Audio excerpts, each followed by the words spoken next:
All right, good afternoon, everyone. Happy Sunday. It's 11:15 a.m., May 17th, and today we have an amazing guest. His name is Austin Ashraf. He is a former Citi hedge fund manager, and now he owns his own fund in the outskirts of Houston, Texas. I'm very pleased to have him on our video today. And of course, as always, we have Faisal, the awesome equities analyst as well. Welcome, folks. Hello, everybody. All right. So, all right, guys. Let's do a breakdown of what happened last week. Any takes on that, Faisal? Oh, last week was a very interesting week. Just going over, when we were coming into the week, I think I had talked a little bit about the rotation that could have been happening in the financials and the more value-oriented sectors. And this week, they just completely got obliterated right from the start. I think Monday we started seeing selling in leaders like JP Morgan, Ingersoll Rand, just a bunch of companies that were supposed to do good because of the rotation that we were kind of seeing hints in before. It just completely collapsed. And I think, they broke down a little bit, but towards the end of the week, there was a little bit of buying, but ultimately on Friday, the market did not close enough to warrant any type of resurgence in a rally for the next week or 2 weeks as it kind of did last week. So going into next week, there's still a lot of risk pertaining to these value stocks, whether it's energy, industrial, financial. But I think this is a market where you will have winners and you'll have losers. So as long as you stick with healthcare and technology, I think technology, if you got to stick more so with the software names versus the semi names. Semiconductors kind of saw a little bit of weakness towards the end, but I think for the most part, they'll be fine. Big cap and software is where you want to be in tech. And then in healthcare, biotech, pharma, health insurance, medical device, healthcare is a much better sector to invest in. So that's kind of what I'm looking for this week and the trends that I'm expecting to see next week too. Got it. Austin, what are your thoughts on financials right now in healthcare? Well, I don't follow financial per se. All my life I've been a growth investor and primarily stayed with the technology. So I think financials to me really are maybe they're at a generational bottom, but I don't see any reason to own them. Primarily because I think that you have election year, and I just don't see interest rates going up much from current levels, at least for the next couple of years or so. And it's election year, and plus, to finance the deficits, they'll do whatever it takes to keep the rates down. So I'm not positive on banks, but I'm not super negative either. One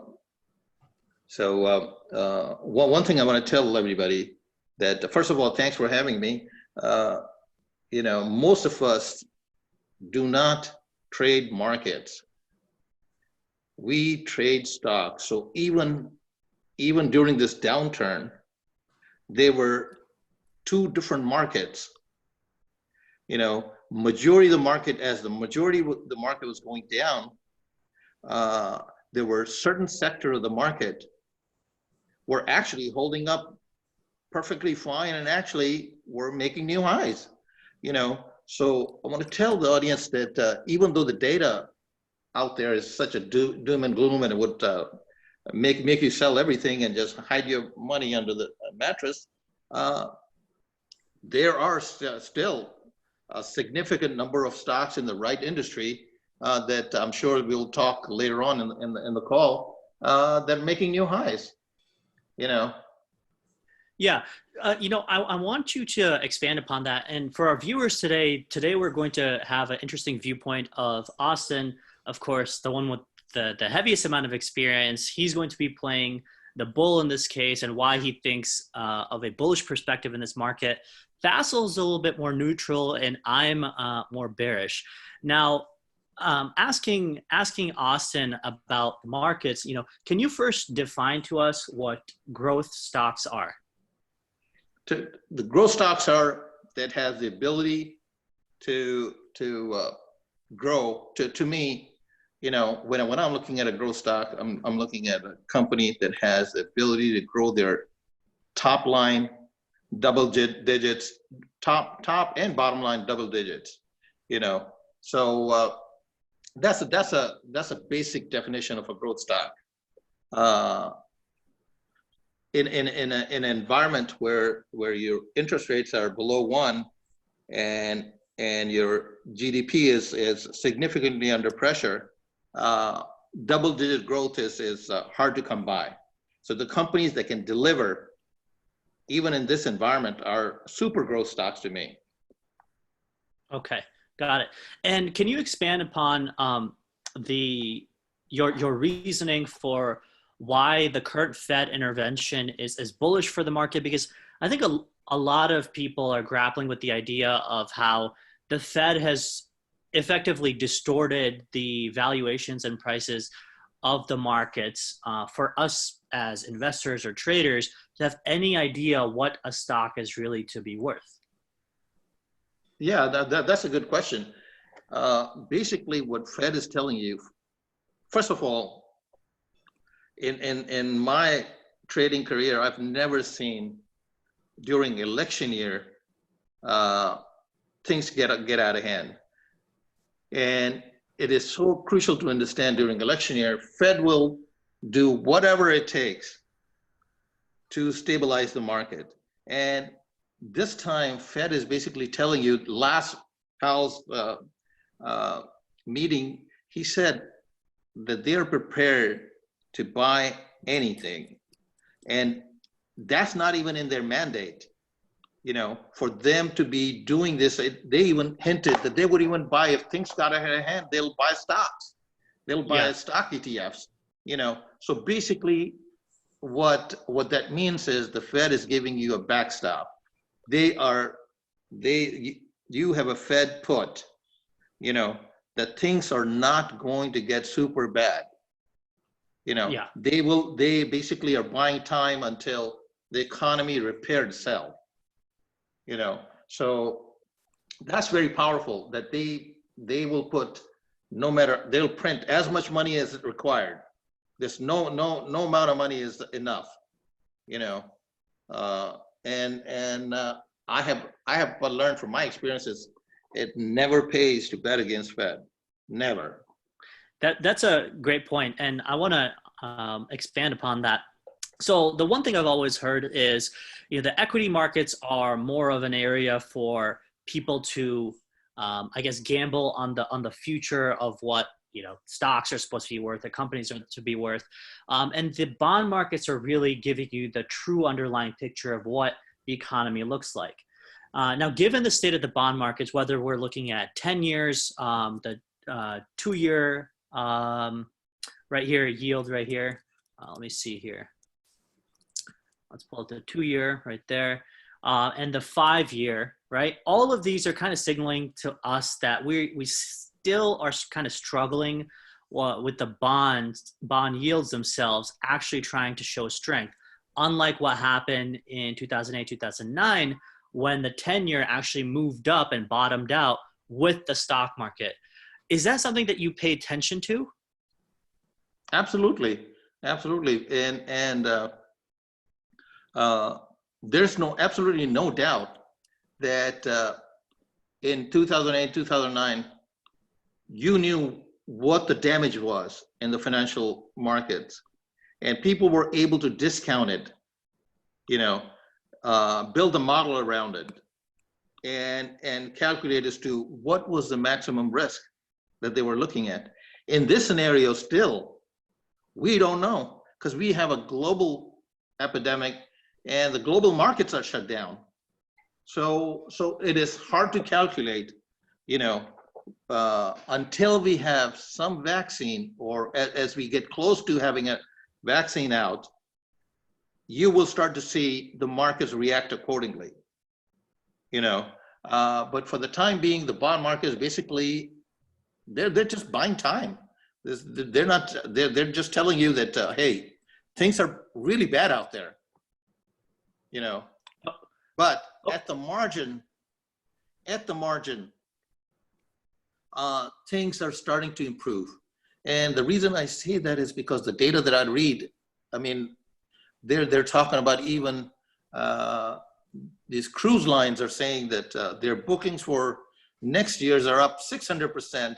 We saw last week some of the numbers that came out, consumer sentiment indicator actually improved a bit, which was surprising. And then also inflation, which the market was expecting to stay even or go down, actually improved. So you are seeing some green shoots out there. Yeah.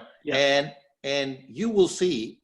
I don't expect bond market to do much, but I think as the confidence builds in the economy, bonds will do the right thing. Okay, got it. Now, this is a question that I have for Faisal because we've discussed valuations even last week. I think it was last week or 2 weeks ago, Stanley Druckenmiller and even some other very prominent figures in the financial world, they're talking about valuations have been, stretched extremely high. I think Stanley Druckenmiller, he quoted that he has never seen valuations so high in his entire career. Now, on the backdrop to that, just today, some of the data that came out, industrial production has had its worst print since 1919. Retail sales were missed by 3 times the expectation to the downside as per the Wall Street expectations. Continuous job claims were actually hit 22.8 million.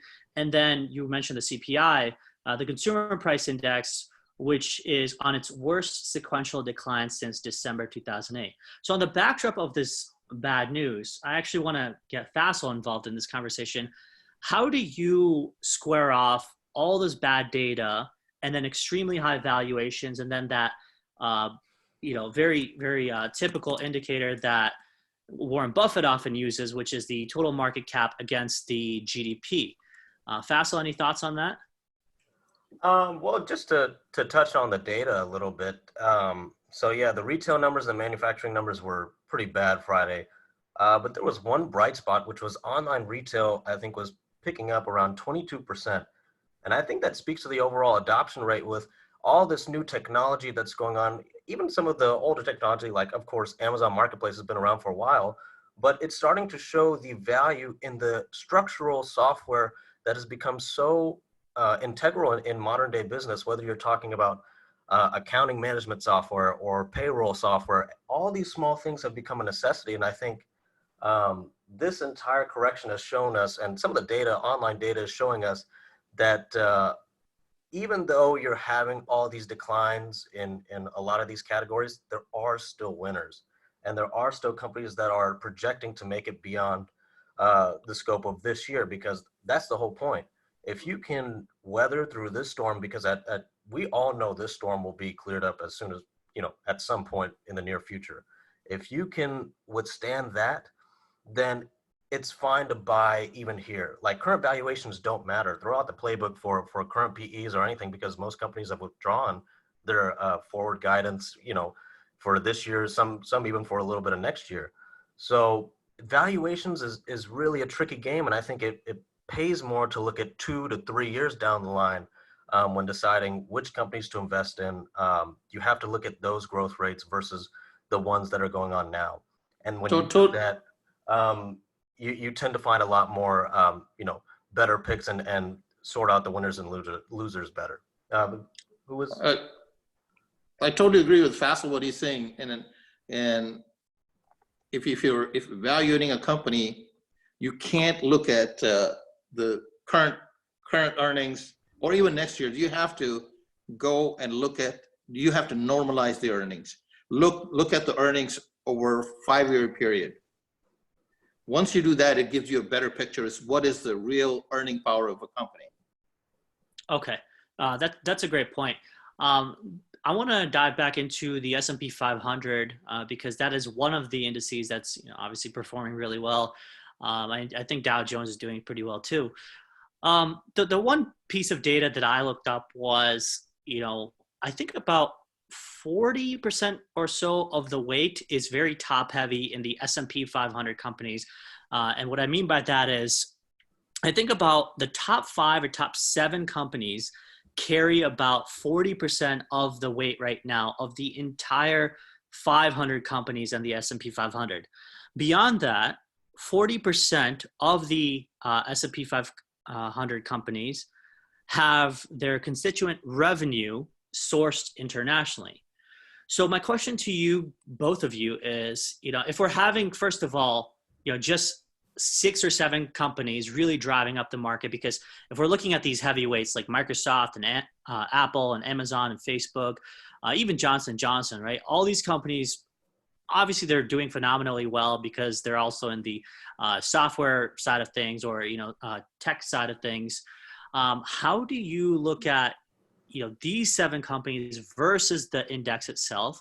And then if the overall global economy is not doing so well, and if a majority, or not majority, at least 40% of that revenue is sourced internationally, then how do you square off that, wait a second, is there any reason for these particular companies to be vastly outperforming their, their other, weighted companies in the S&P 500? Austin, did you asking me or Faisal? Austin, both of you guys. Okay, Faisal, go ahead. Okay. I think when I look at this data, the one thing I can pull from this is, if you are an index buyer, that means you have a lot of risk, because obviously you are tied into, if there's a pullback, some bad news in Apple, that'll really drag down the index more so than if you were to buy, there's other stocks that have been going up, like I've been saying, which is software has been making consistently new highs. You have some retail companies that are making new highs or coming back to their highs. I get that these companies at the top are doing really well, and for the most part, like, they're positioned to profit off of this time, even though there are hard times. Like Microsoft, for instance, they have a lot of the team software. They've become integral parts of operating at home. And Amazon, we all know the story with Amazon. Facebook is the same way. So yeah, I get what you're saying, that a lot of the market gains, the headline gains, have been powered by these stocks, but they haven't, if it wasn't accompanied by breakouts in other sectors, I would be more worried. But because it is, I think I'm just kind of rolling with the wave at this point. And I don't think it's too negative to do so. And I'll add my 2 cents. You got to understand what is happening in the world. Although the things look not so promising right now, but the corporate world is not totally shut down. They are planning how the world is going to look on the other side, which we will get there one day. So they are going through their own internal audit and saying, what are some of the must tools that we must have to take advantage of the situation? Because there are a lot of companies that are not going to make it. Small to medium-sized companies are going to be in a lot of trouble. So some of those larger companies, larger well-financed companies, are looking at, hey, we have an opportunity to gain market share on the other side. What do we need to do? We need to acquire tools that make us more productive, bring our costs down, realign our cost structure. So look at the companies that are providing those tools. And one of the companies is definitely that's listed here is Microsoft. You have Apple, which is going to just be introducing 5G phones in not so distant future. So there's a lot of technological innovation going on. So that's what I talk about, that there are 2 different markets. Don't look at what is happening now. Think of, as an investor, think of it as if you were a CEO of a large corporation. And do you see an opportunity to gain market share on the other side? And if that is the case, what do you need to do to invest now to even be much stronger down the road, you know. So that's the way I look at it, and that's why you're seeing the money is flowing into those companies that are absolutely essential, that have rock solid top line and bottom line, and also providing technology and services for majority of this corporate world to be more productive. Okay.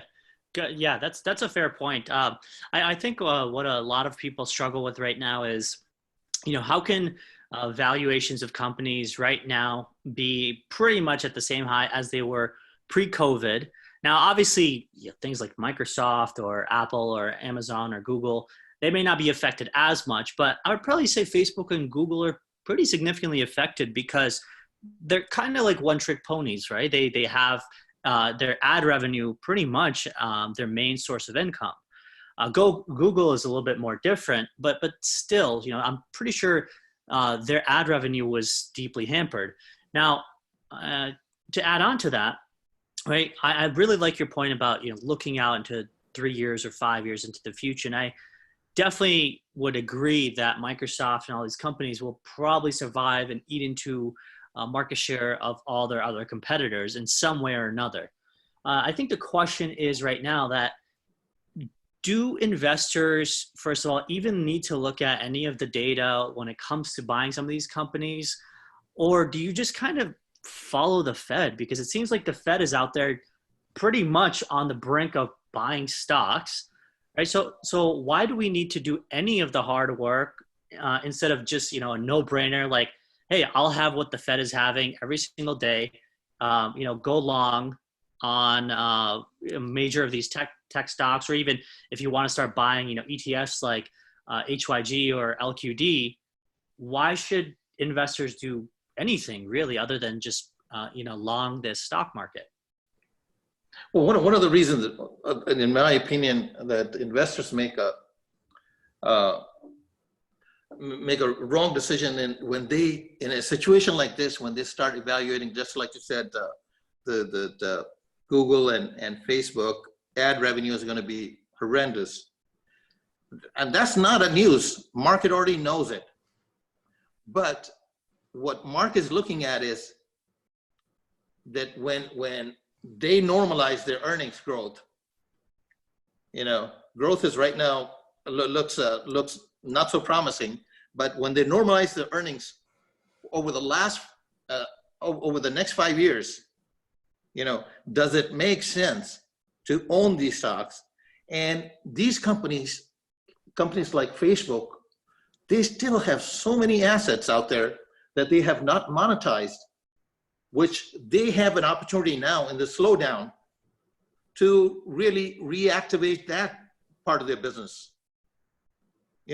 So, and then same thing with Google. Google to me is more than just a ad platform.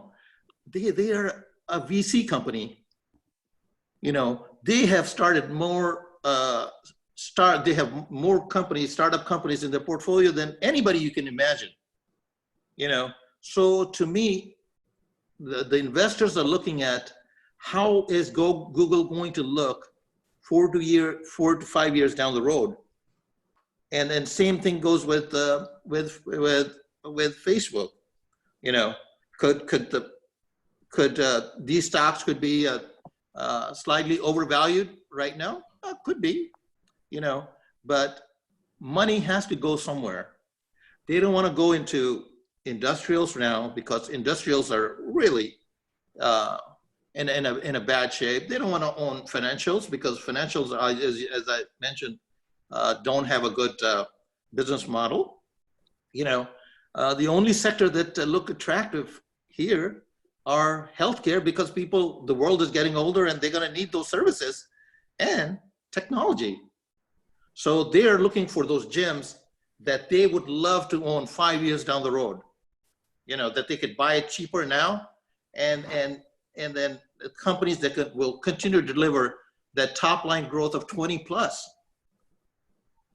So and I'll go back one more thing that you mentioned earlier. You said all these big dogs like Druckenmiller and the other guys are so bearish now. Remember what they're saying.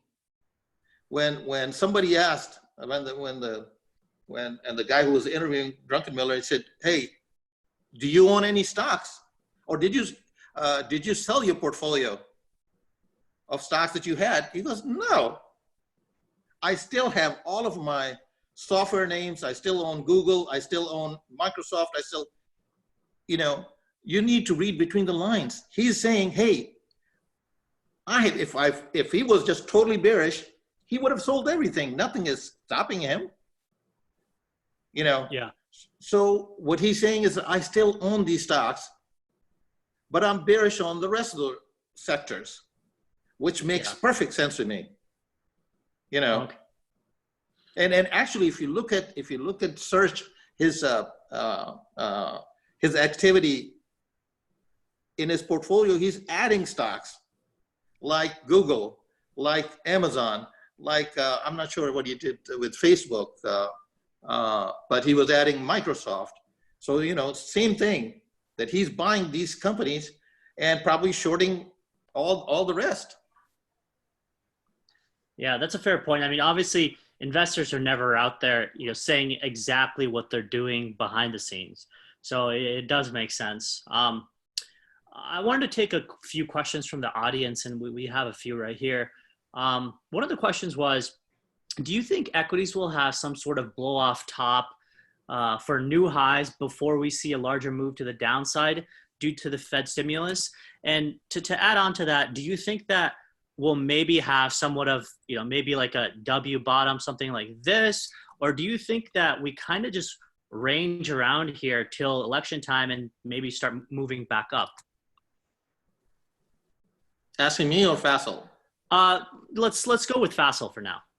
Okay. Just based on the market, I think any scenario is plausible at this time. It really just depends on if the leaders can hold up, because that's the way I look at it. I'm not trying to figure out if I'm right or wrong on the economy, if people are going to value the economy to what it's going to look like in 2 weeks or 4 weeks. I have no idea. So primarily, I just continue to look at exactly what you guys talked about in the leaders that should go up, the Amazons and everyone. As long as they continue to hold up or even make new highs, then I think that increases the probability of the market moving up even before the election time.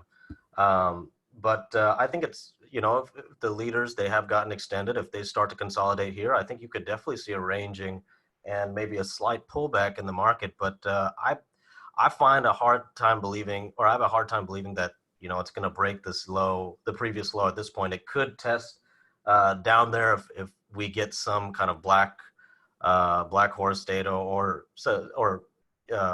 just something that was unexpected within the next month or so. That could take us down there. But for the most part, yeah, it should consolidate or go up from here, in my opinion. Got it. One of the things that I talk to our viewers about is, if you start looking at the reopening of economies, whether it's in Germany or South Korea, there's a lot of interesting things that are happening. I mean, number one, you're definitely seeing a second wave come in as soon as you even begin to open. I think that has been sort of clear even in America. I think the cases spiked up as per their previous, days of declining, whether it's in Houston or Georgia. And same thing with Germany and South Korea. So I think the second wave is undoubtedly going to happen. The question is, the extent at which it's going to happen. So the damage to the economy, I guess, in that regard, the question is that going to be factored in where the equity prices are, or are they going to slide down some more? Now, to sort of expand upon that, Austin, what I want to ask you is, are you bullish only on U.S. equities, or do you think that also the global economy will recover just as well?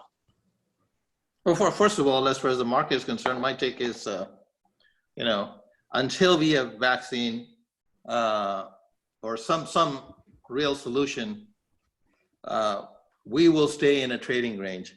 And as we get close to 3,000, we become pretty, value-wise, pretty extended.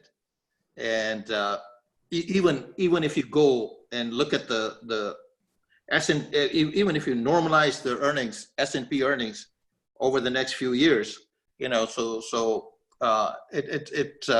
it looks expensive. So I think that what the market is going to do until election time, like your listener just asked, it'll probably trade between 3,000 to 2,700 until we have some sort of solution. And once we have a solution, you know, with this unbelievable, unprecedented liquidity in the market, these markets are poised to really take off. You know, you will, I keep telling everybody, the longer this period lasts, we're going to have more innovation coming out than we can fathom in the biotechnology, in technology, and healthcare in general. You know, the healthcare is going to change the way we look at it. It'll change forever. You know, how we deliver healthcare to people. So focus on the growth. The world will, to me, I am absolutely, you know, thrilled about what is happening in the world and how it's going to look on the other side. The next 10 years, 20 years, you know, look very promising. You know, think about buy growth, buy the technologies that are going to deliver the growth, you know, and so to me, I remain optimistic that one day we will have a vaccine. But in the meantime, I think we will stay in a trading range, you know. Yeah, that's a fair point. And one interesting thing that I wanted to talk about is, you know, I think a lot of people have their hopes pinned on, first of all, having a vaccine and also having it in due time. Well, there's a couple examples, you know, in current day, which is that we don't really have a vaccine for AIDS. We don't really technically have a vaccine for influenza to completely cure us or, you know, have our immunity built for it. Technically, it's a vaccine that you get every year, right? And influenza already kills about 60,000 people a year. So I don't quite believe the idea that, you know, having our hopes pinned on a vaccine is probably the smartest thing to do, because it doesn't really matter if the entire world is, you know, behind the idea of trying to solve this virus, because we've been trying to solve cancer for decades. We've been trying to solve AIDS for decades. And the reason I wanted to bring up this topic is because I don't know if the world recognizes the idea that we may actually not have a vaccine for the foreseeable future, or maybe for, you know, an extended period of time. And this might be the kind of life that we have to deal with, which is, you know, wearing masks everywhere, being able to protect ourselves. Not saying that we have to be in perpetual lockdown forever, but the idea of us having to have a vaccine, I think, is, you know, maybe grossly understating how, you know, viruses really work, right?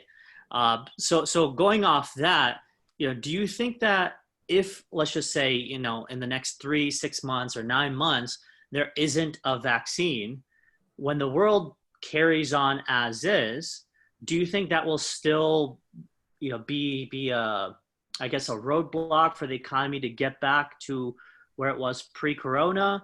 Or do you think that, you know, the pace at which we were growing previously to corona, we're just going to carry that on? Oh, in my opinion, first of all, you know, the viruses are all different, and problem with COVID is it's highly contagious, and and especially for our senior population, you know. So it is somewhat different than influenza and all these other viruses, because although there's no cure for cancer, but it's not contagious. So, you know, for that reason, this is a little somewhat different. And one thing I'll say is you never undermine the human ingenuity. I mean, man is just a unreal animal. They will figure out, even if we do not have a solution to this thing, we will figure out proper ways to minimize the effect of this virus, and we will continue to at least go back to our normal life, you know. So I have absolutely no doubt. I was listening to those CEO from what was it, Carnival, or one of these cruise ships, and they are in dire strait. And they said they are working on some solutions. You know, they know exactly. They said that we have figured out as to how to contain any kind of virus on our ships. So we're working on solutions that whether we have a solution or not, that we will have utmost safety for our customers on ships. And I have no doubt whatsoever that, you know, people are working to find solutions, looking at a possibility that it may not be a solution to this virus for another few years. So, you know, I'm very hopeful that whatever happens, we will find a way to reopen the economy and at least get back to normality as much as possible. But remember, out of this thing, that's what I keep talking about. The certain sectors of the economy will hurt, but there will be just tremendous opportunities for others to benefit from it, because there'll be a lot less competition. You know, so they will have a pricing power. They'll be able to bring their costs down.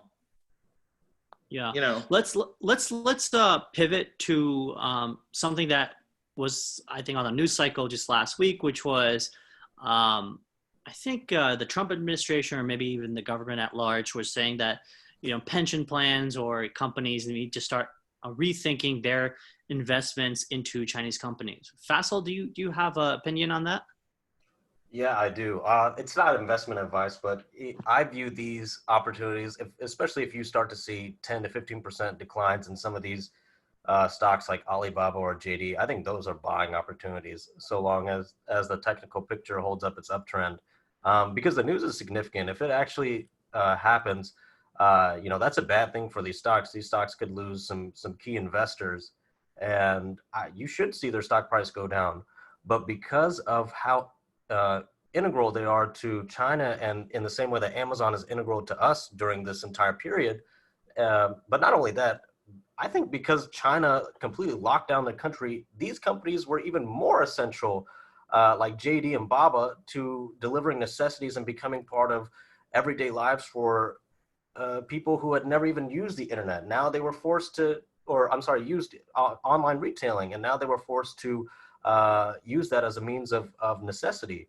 So I really think the opportunity for technological adoption is way bigger in China than it is over here.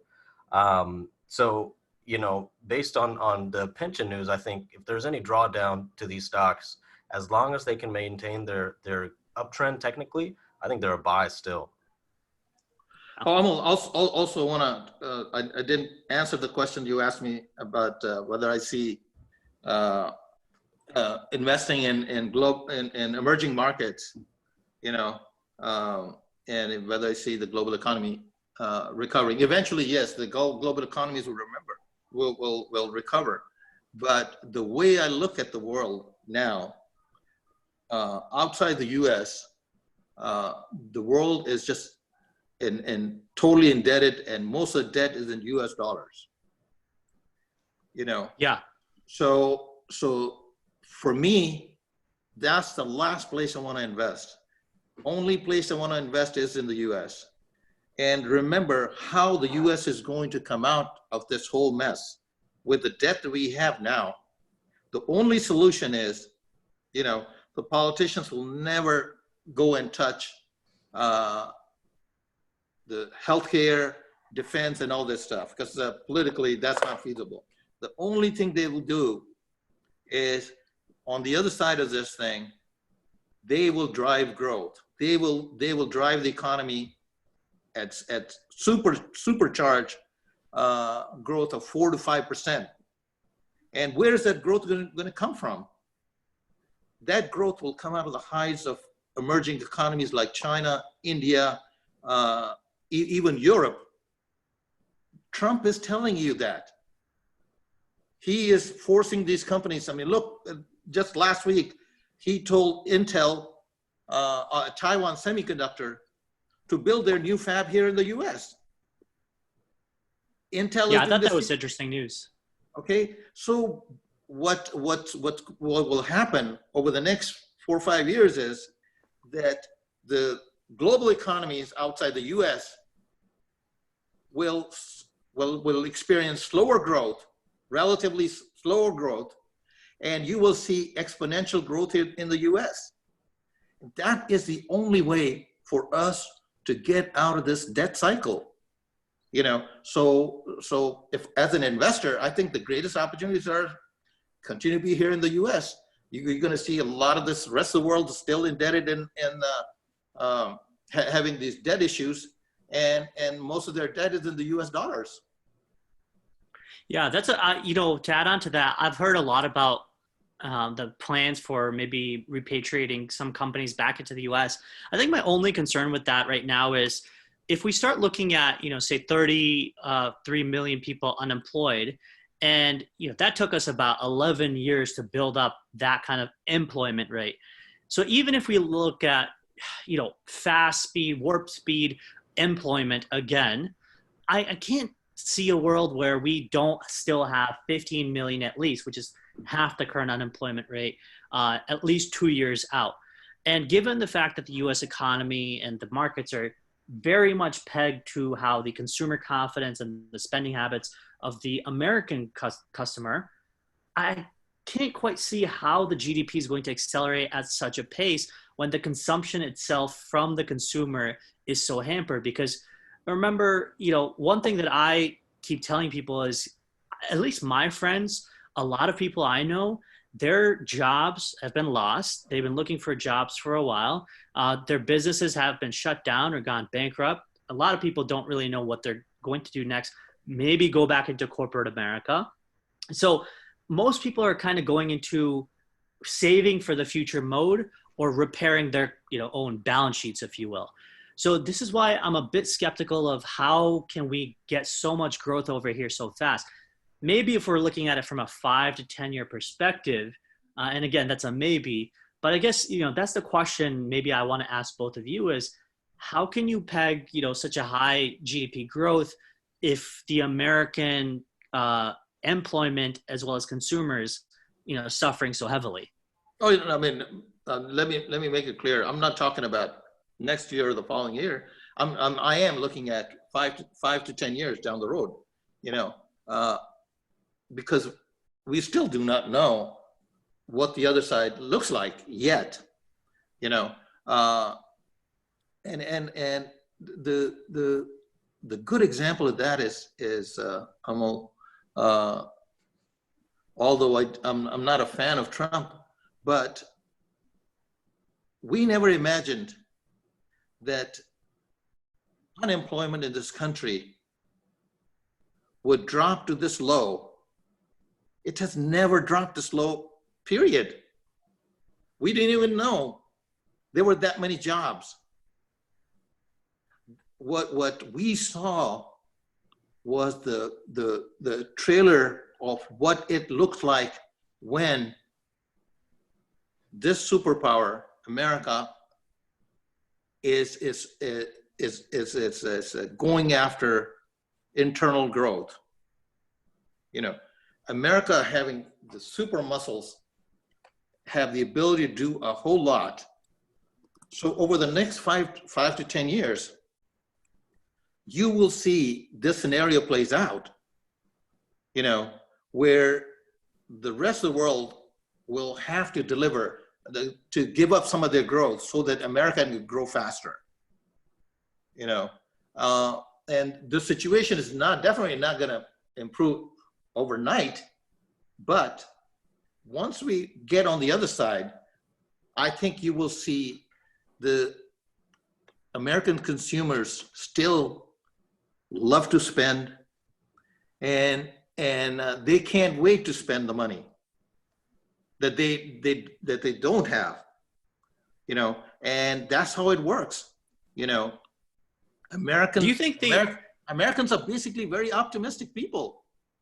Yeah, they very much are. Do you think the consumer habits going forward for a lot of Americans will change given the light of the coronavirus? Because so many people were, put on the brink of tapping into their savings or relying on government funds. I'm curious to think that, do you really think that the American consumer will be just as credit driven or want to be such a, I guess, materialistic in a sense? No, these habits don't go away overnight. I have absolutely no doubt whatsoever. Average Americans has no savings. That's why the government is doing whatever it takes, however much money it takes, to keep everybody employed. Yeah. And so definitely certain habits are going to change, especially for people that over age of certain age, but overall, I think that once we get on the other side, once we at least get close to getting on the other side, you will see, the consumer spending coming. I mean, look what's going on. Like sales of Peloton bikes, which are expensive items, are going through the roof. Yeah. This does not happen in recessions. These expensive things, these companies that sell, I want products, don't go through the roof. So this is not your typical recession. Yeah, that's a fair point. Let's pivot away just a bit from equities real quick. I have to take some questions from the community. What are your thoughts on gold and Bitcoin? I know you picked up some GBTC the other day, but we were. I guess my question is, as much as we want to stay optimistic about the markets, one should always, have an eye on how things could potentially go wrong. Because again, if we start looking at the history of how money printing has gone for economies, if we start looking at, the government intervention or central bank buying of stocks or bonds, et cetera, historically has never ended well, right? Japan, for example, or, the Weimar Republic, another example. So not to, question that America can or can't do that, but just as a hedge, how, I guess, first of all, how do you hedge? And number two, is gold something that you do consider as a hedge? I really never ever looked at as gold as a hedge. But when I say, I am positive about the market, that's a wrong statement. I am positive on certain sector of the market. So I have hedged it.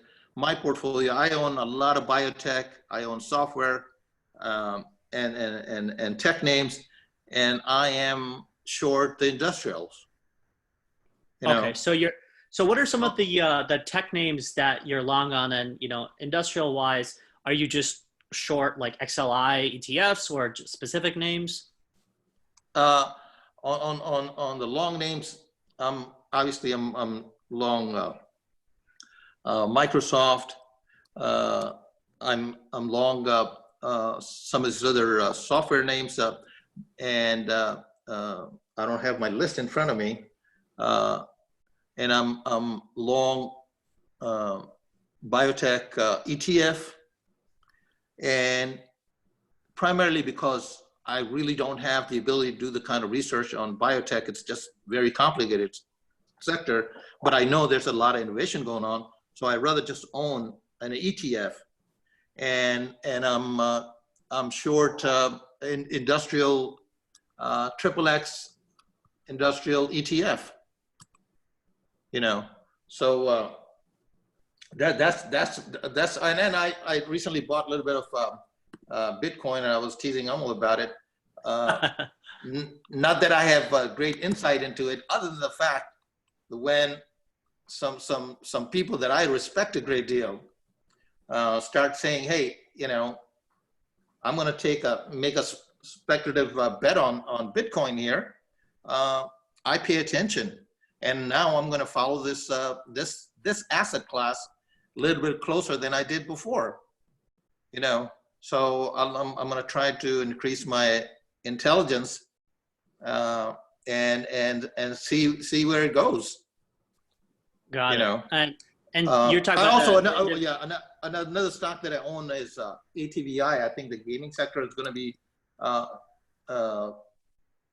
will continue to do quite well, and I own some pharmaceutical companies, I own some Abbott, which makes these meters for testing and stuff, and it's a very innovative company, very solid. If you look at their growth rate over the next 10-year period, so those are the kind of companies I own. Okay, these are great. Now we have a pretty diverse audience in terms of age and experience. Some are in their late 20s or 30s, some are in their 40s and 50s.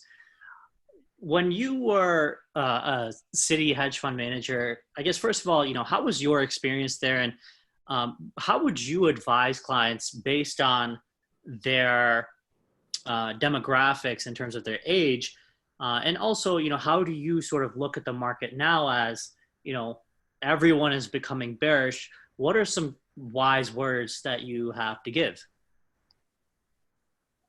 That's a really good question. One thing I would tell everybody is that, not knowing the average age of your listeners, the money is made in stock market by staying in the trade, not trading it. I wish I knew what I know today 40 years ago. I would have been extremely more wealthy. When you get into the business, it's a tremendous high to just trade these stocks.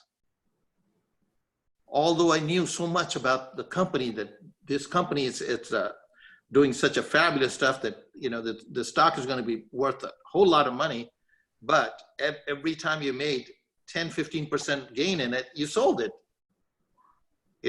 So my advice to your listeners is that find the right companies and stick with it. Do not trade it, or at least trade around the position. Have a core position. If it comes down, you buy a little bit more, and if it goes back up, you can sell that little portion of it. But hold on to the good growth company, because they're just invaluable assets. Don't be shy to invest in the market. The market looks scary, because I give everybody an example that most of the people have most of the money in real estate, primarily their homes. If everybody knew that what the value of their house was on daily basis, they would never buy a house. It is because we do not know what our house is worth. And everybody knows, hey, yeah, I bought my house at 200,000 and I sold it for $1.2 million 10, 15 years down the road. But they have no idea in between how much fluctuation there was in the value of their property. So same thing.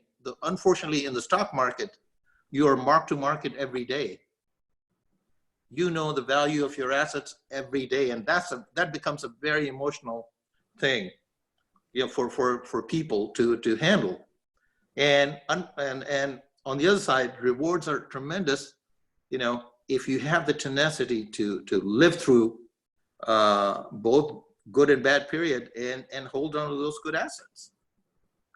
Yeah, that's a very fantastic advice. I think that leads off to the question of passive versus active fund management, right? Do you think that in your experience, the active investors or the active traders are going to be more, I guess, wealthier or do more successfully versus the more passive investors who are looking at the long term of the market? I think Warren Buffett obviously believes that the longer term investors will make significantly more money. But what is your take on that? And I guess to second part of that question is, do you think that the market right now, at present stage, the S&P 500 or the other indices or other stocks, do you think that more people have gone back into the active management of the phase versus passive? To me, I've been in the business for almost 35 years or so. I have never seen an active traders retire wealthy. They normally just they have their good runs and bad runs and end up with bad health and smoking and drinking and all this stuff. My advice is back to basically same thing, that it is always stock picker's market. Your ability to invest in the right company that is going to make you wealthy and having a game plan to go with it. You will have tremendous fluctuation in the markets, just like what we are experiencing now, but over a period of time, unless you really think the world is ending, the growth will restart again, and some of these companies will go back to growing at the same pace as they were, or even better. So it's always stock picker's market. Pay attention to what you want to own. Most of us do not trade markets. We do not trade S&P. We trade stocks. And when I say trade stocks, basically, you buying the right stock, when the value is right, and having the ability to hang on to that asset. And I can't say that I'm perfect. I mean, even after all this experience, I make stupid decisions. I sell out too early. I knew when Microsoft, Satya Nadella took over, I saw him at a conference. I was so impressed with his vision. I remember the stock was at, I think $30, $35 or something like that. And I bought the stock, and within a week or two, the stock ran up to, I think 45 or 47 or so, and I sold it. Even though I knew that they were in such an early innings of their hyper growth, so that happens all the time in the business, and that's one thing I want to leave your listeners with.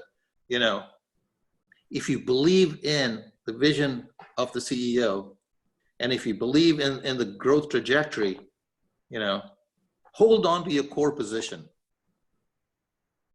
Yeah, that's fantastic advice. Faisal, any last thoughts that you have? You wanted to mention some stocks for the week? Yeah, so last week I mentioned OLED as my long and Ralph Lauren as my short. So OLED kind of did a little bad. It pulled back with the market down 5% for the week, but Ralph Lauren ended up going down 10%. So made up a little bit over there. This week, I got a couple of interesting names. My long of the week kind of surprised me a bit on Friday, and I think the momentum will actually start to carry over as the optimism over the virus increases. Disney showed me a lot of interesting signs Thursday, really confirmed it Friday. I was trying to pick some up Thursday in an alert. I just never ended up creating one. And Friday, really, it started to show some really good volume and momentum. So I think that'll continue this week, despite all the negativity around their parks. I ultimately think they'll come up with a situation like the cruise lines where they will learn to operate in this new environment. And I think that'll be key there. And my short of the week is VAC, Marriott Vacations. They closed down 8% for the week, but they had a nice Friday. They went up 7%. So I think you can use this opportunity to kind of add in a little short if you're too long exposed. I think they're still trading overvalued for next year's earnings, even when they're supposed to pick up. I think the stock should be trading somewhere around 55 to 65 bucks based on that. So keep on the lookout for those two. But that's all I got. Okay, perfect. Well, I want to thank both of you for joining this call. Austin, I have your Twitter pulled up right here, ex-Republican16, if you guys want to follow him on Twitter. Yeah, I'm pretty active on Twitter. I talk about the market, so any of you guys want to follow me, you know. Yeah, definitely. We'd love to. Go ahead. And then I want to give your listener my stock pick also. You know, Yeah. I think that this is a very exciting company. Illumina is a company that makes these machines. What's the ticker? ILMN. Okay, this one right here. They make machines that are used in gene editing and human genome. So that is one area that I am just so excited about. There's so much innovation, so much new technology being developed in that space that I think that there's companies like CRISPR, there's NVIDIA, there's a bunch of these companies that are doing just unbelievable amount of work in gene editing and human genome. So I think that this company is very exciting. There's not a whole lot of competition that they have, and it's definitely worth looking at. I just wanted to touch up on that. Yeah, I totally agree with you.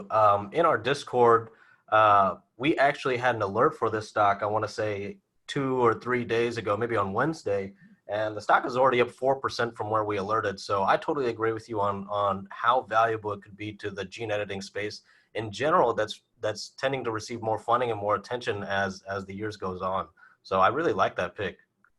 Yeah, you did have this pick, Faisal, and again, I want to thank both of you for joining the call today. I think we provided some very unique and insightful information. I want to let our viewers know that none of what we provide is financial advice, but it is merely opinions of our own, of how we're looking at the market and how we're trading and positioned in the market. So hit the thumbs up and, subscribe to our channel. And again, thank you both so much. I hope you both have a wonderful Sunday. Thanks for having me. Thank you, Be man. safe, everybody. All right. Take care, guys. All right. Bye.